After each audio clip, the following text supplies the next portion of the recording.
Good morning student. Welcome in today's session. Today we are going to learn about the rDNA technology, that is the recombinant DNA technology or chimeric DNA technology or genetic engineering. How it can be defined? That rDNA technology, it is the modern science which deals with that manipulation of a desired gene in an organism or manipulation of a genome of an organism to change the phenotype desirably. That rDNA technology or genetic engineering means it is an enhancement of a genome, enhancement of a gene pool, that is the manipulation of a genome means to change the genome, to alter the genome, or to remove the defective gene, to add the new gene, and the result of this addition or alteration or removal of a defective gene, it is the resulted in the formation of desirable protein. That again I will define the rDNA technology as recombinant DNA technology, and recombinant DNA technology, it can be defined as it is the manipulation of a genome of a cell, or it is the manipulation of an organism, manipulation of a genome from an organism to change its phenotype. Genotype change केलं की phenotype आपोआप change होतं. Genotype म्हणजे एखाद्या ऑर्गॅनिझमचं genetic material जेव्हा ते आपण change करतो, मुद्दामून चेंज करतो, तेव्हा आपोआप मॉर्फॉलॉजी पण चेंज होते. You know that in asexual reproduction variations are not produced. Asexual reproduction result into clones of that particular organism, but sexual reproduction deals with the variation, diversity, because in sexual reproduction meiosis takes place for the gamete formation, and in the gamete formation chromosomes are undergoing crossing over, and during crossing over in packet in of meiosis first the chromosome material get exchanged with each other, and during this exchange new variations are produced, changes are produced in the next generation. But when we have to change the genotype of an organism with our desire, with insertion of our desired gene, that technology, that engineering, it is called as genetic engineering and rDNA technology.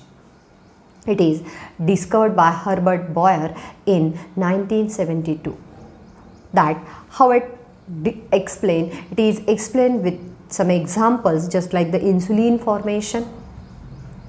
अगदी पूर्वीच्या काळात थोडंसं मागे जाऊन आपण बघू 1970 ते 80च्या दरम्यान ज्या व्यक्तीच्या शरीरात इन्सुलिन तयार नाही व्हायचं त्या व्यक्तीला पिगमध्ये, डॉग्समध्ये तयार होणारे इन्सुलिन इन्सर्ट केल्या जायचं. पण आता आपल्याकडे इन्सुलिनचे टॅबलेट्स, इंजेक्शन अवेलेबल आहेत, and how that insulin is synthetically prepared by the rDNA technology. A gene from a healthy man whose pancreas will secrete the more insulin, normal insulin, the DNA from that cell of pancreas of a man that is extracted, and that is joined with the vector, and that vector plus desired gene, it is inserted into host cell, and it results into replicas of that DNA particularly to extract the insulin. अशा तऱ्हेने insulin आता तयार केलं जातं. आहे की नाही? That the rDNA technology, it involves the following steps.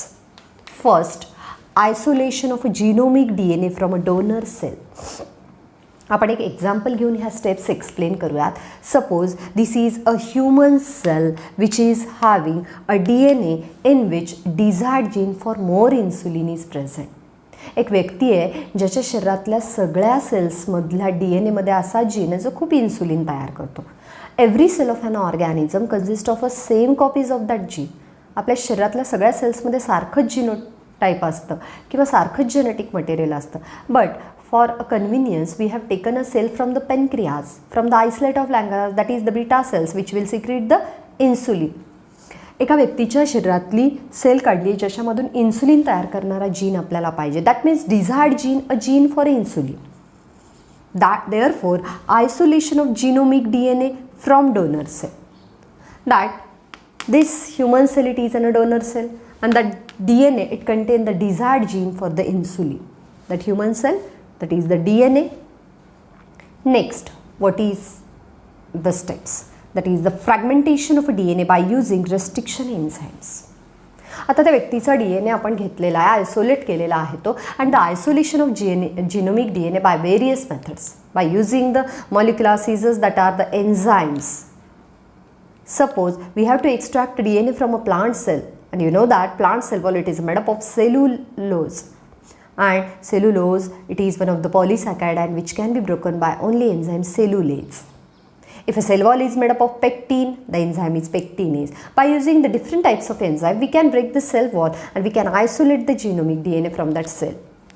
That after isolation of genomic DNA, आता genomic DNA isolate केल्यानंतर त्याची एक महत्त्वाची स्टेप केली जाते, तर तो जर genomic DNA थोडासा असेल तर त्याला काय केलं जातं, PCR केलं जातं. It must undergo the polymerase chain reaction for amplification of that genetic material. Or we can take also this desired gene from the genomic library or cDNA library. Then second step, that is the fragmentation of DNA by using restriction enzymes. You know that restriction enzymes are the enzymes used in our DNA technology to cut the DNA at a specific point, at a restricted point, at a known point. Therefore, they are known as restriction enzymes. And to fragmenting the DNA by using restriction enzymes. By using the restriction enzyme which cut the DNA at specific site, at recognition site, DNA is fragmented into many pieces. खूप सारे DNA चे pieces तयार होतील and खूप सारे pieces तयार झालेले आहेत. After fragmentation, that is the restriction fragment length polymorphism, by the RFLP technique, that DNA is fragmented into many fragments. Then we will choose only the fragment which will having the desired gene. बघा DNAचं fragmentation केल्यानंतर आपल्याला खूप सारे fragment मिळतील, पण आपण फक्त काय करणार आहोत, we are using the agarose gel electrophoresis, we are using the that is the Southern blotting. That means by using the probe or marker DNA we have taken only the DNA segment which is having desired gene. आपण non molecular वेटचा, non nucleotide सिक्वेन्सचा DNA वापरून, marker DNA वापरून gel electrophoresis करतो आहे, southern blotting करतो आहे, त्यानंतर आपण एक्सरे फोटोग्राफी करतो आहे आणि आपल्याला पाहिजे त्या DNA फ्रॅगमेंट्सचे आपण काय करतो आहे, पीसेस सिलेक्ट करतो आहे.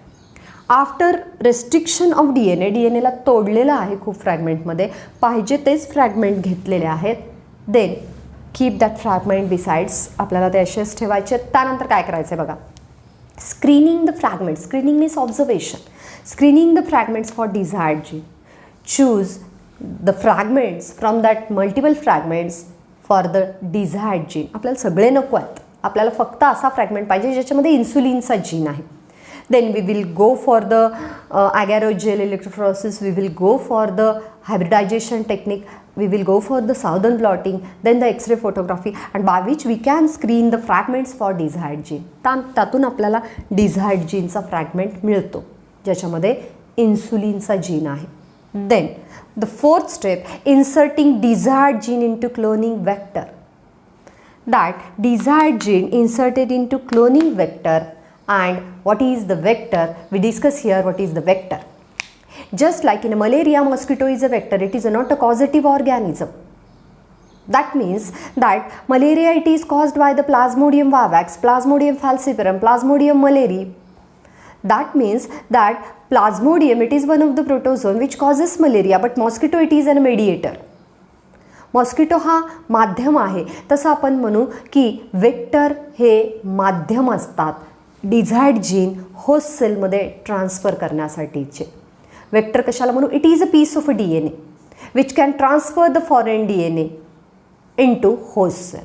असा DNAचा तुकडा जो फॉरेन DNAला म्हणजे बाहेरच्या डिझायर्ड DNAला होस्ट सेलमध्ये नेऊन ठेवतो जिथं त्याला मल्टिप्लिकेशन करायचं आहे. आता हा वेक्टर कोण कोण असू शकतो. Whose DNA can be vector, whose DNA can be used as a vector. A bacterial DNA, बॅक्टेरियाचा मेन जिनोमिक DNA पण, but bacterial DNA having extra chromosomal DNA. त्याच्यात मेन जिनोमिक DNA असला तरी दुसरे पण DNA असतात बॅक्टेरियामध्ये, त्याला एक्स्ट्रा क्रोमोझोमल DNA म्हणू. A phase DNA, phase DNA means bacterial viruses, the viruses which are attacking on the bacteria, which are killing the bacteria, that viral DNA. म्हणजे फेजचा DNA म्हणजे बॅक्टेरियोफेजचा DNA म्हणजे बॅक्टेरियावर अटॅक करणारा व्हायरसचा DNA. बॅक्टेरियाचे extra chromosomal DNA, फेजचे main DNA, then transposon जे DNA jump करू शकतात विदिन द जीनोम, ते DNA, and very rarely from the plant and animal cells that vectors are extracted. That means fungi animals do not have regularly the vector in their cells, but bacteria, phages, they are having extra chromosomal DNA or the genomic DNA which can be used as a vector, ज्याला आपण vector म्हणून वापरू शकतो. And the qualities of good vector are, good वेक्टरच्या qualities काय आहेत? A good vector must have a origin site.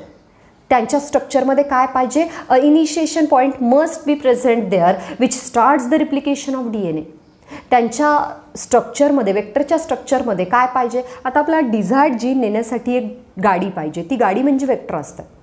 त्या गाडीमध्ये पेट्रोल पाहिजे, त्या गाडीमध्ये बसायला चांगली जागा पाहिजे, त्या गाडीचं इंजिन चांगलं पाहिजे. तसं वेक्टरमध्ये काय क्वालिटीज हव्यात? It having must having origin site, that means it having a capacity of its own replication. त्याला स्वतःचं रिप्लिकेशन करता आलं पाहिजे, त्याच्यात ORI जीन पाहिजे म्हणजे ओरिजिन पाहिजे, रिप्लिकेशनसाठीची सुरुवात करणारा पॉईंट पाहिजे, nick or incision point with which the replication start. Eukaryotic सेलमध्ये एकच पॉईंट असतो जिथून रिप्लिकेशन सुरू होतं, बट हे प्रोकॅरियोटिक सेलमधले आपण वेक्टर वापरतो आहे. सॉरी, युकॅरियोटिक सेलमध्ये खूप साऱ्या साईट्स असतात, पण प्रोकॅरियोटिक सेलमध्ये एकच साईट असते. तशी वेक्टरमध्ये ही साईट, ही जागा पाहिजे. That vector DNA must having the antibiotic resistant gene. आता वेक्टर DNA एक तर व्हायरसचा असतो किंवा बॅक्टेरियाचा असतो, आणि बॅक्टेरियाला मारण्यासाठी अँटीबायोटिक दिले जातात. तसं त्यांच्याकडे अँटीबायोटिक रेजिस्टंट जीन पाहिजे. And that must have a polylinker site. Polylinker site म्हणजे that must accommodate the many foreign DNA within it. तो खूप फॉरेन DNAला घेऊन चालणारा पाहिजे. गाडी अशी पाहिजे की ज्याच्यामध्ये 4-5 जण तरी बसले पाहिजे. तसं ह्या डिझायर्ड जीनला घेऊन जाणारी जी गाडी आहे म्हणजे वेक्टर आहे, तो बॅक्टेरियल सेलमधला आपण कुठला यूज करतो आहे? प्लाझमिड यूज करतो आहे. That suppose it is an E coli cell. ही ई कोलायची सेल आहे. E coli it is one of the good bacteria which is having a minimum replication time, short life span. Just E coli किंवा आपण कुठलीही bacterial sale vector म्हणून त्याचा DNA वापरू शकतो. It is an extra chromosomal DNA from the E. coli, which is called as a plasmid. Extract that plasmid, that is called plasmid vector, and also doing the same steps with that vector which are doing with the human DNA. म्हणजे आपल्याला काय करायचं? एक bacterial sale select करायची, त्याचा महत्त्वाचा DNA सोडून extra chromosomal DNA जो आहे small circular, that DNA having a own capacity of replication, तो वेगळा काढायचा आहे, ज्याला आपण प्लाझमिड वेक्टर म्हणू. आणि हा plasmid vector it must undergoes the restriction एन्झाईमनी त्याला पण तोडायचं आणि त्याच्यामध्ये थोडी जागा करायची या फॉरेन DNAला बसायची आहे की नाही. तर ह्या वेक्टरला, या गाडीला तयार करायचं या फॉरेन DNAला बसण्यासाठी, then vector must have the restriction with restriction enzymes. त्याचं रेस्ट्रिक्शन डायजेशन करायचं म्हणजे त्याला तोडायचं आहे पर्टिक्युलर साईट्सला. जर स्ट्रेट एंडला तोडलं तर ब्लंट एंड, शॉर्ट एंडला तोडलं तर आपण काय म्हणू? Staggered or the sticky or cohesive end. Then that vector and that desired gene it is joined with DNA ligase. DNA ligase नावाच्या एन्झाईमनी हे लायगेशन केले जातात. That ligation of a particular foreign DNA with the vector that is called, आपण त्याला म्हणूयात inserting desired gene into cloning vector. Vector कशासाठी पाहिजे? Cloning करण्यासाठी, एक्झॅक्टली रिप्लिकास किंवा कॉपीज तयार करण्यासाठी या फॉरेन DNAच्या. With the help of DNA ligase that foreign DNA plus the cloning vector, they are joined with each other. These all processes carried out with the help of enzymes only. एन्झाईमच्या मदतीशिवाय हे होऊ शकत नाही. तर आपण बघूया DNA लायगेजच्या मदतीने आपण रिकॉम्बिनंट DNA तयार केलेला आहे. There is a formation of recombinant DNA by using DNA ligase with the foreign DNA and vector. वेक्टरला कट करून जागा केली आहे, डिझायर्ड जीनला आपण डोनर सेलपासून कट करून घेतलेलं आहे, आणि दोन्हीला DNA लायगेजनी आपल्याला काय करायचं आहे? जॉईंट करायचं आहे. दिस DNA it is called as rDNA, chimeric DNA or splice, combination of a various character, that is called splice. Then now बघा, inserting a desired gene into cloning vector, that vector may be plasmid. Plasmid means the small that's itself it is a long DNA sequence, nucleotide sequence, which can accommodate a small foreign DNA from the bacterial cell. Cosmids, these are small DNA sequence which can accommodate a long foreign DNA and a phage DNA. Bacterial व्हायरसचा DNA, बॅक्टेरियाचा extra chromosomal DNA आपण vector म्हणून वापरू शकतो ज्याच्यात desired gene आपल्याला clone करायचा आहे. Then next, introduce that rDNA into a host cell. A competent host cell may be used as a E. coli. E. coli it is and regularly used because it is having very short lifespan. It can replicate autonomously within very short time. तर आपण हा rDNA E. coliमध्ये टाकायचा आहे आणि या E. coliच्या काही सेल्सला आपण PCR करू शकतो, पॉलिमरेज चेन रिएक्शन करू शकतो. बघा, introduce the rDNA into host cell and host cell must be the hemophilus host cell, Helicobacter pylori. Then host cell may be E. coli. Escherichia coli he host sale म्हणून पण वापरू शकतो, त्याच्यातला plasmid आपण vector म्हणून पण वापरू शकतो. That E. coli undergoes the multiplication, that transformation of a genetic material from that donor and vector cell into a competent host cell, that is called transformation. Genetic material आपण transfer करतोय host सेलमध्ये. Host सेलचा वापर कशासाठी? फक्त याच्या आपल्याला xerox copies पाहिजेत. And when that particular host cell multiplies itself, that time that rDNA also multiplies into many copies.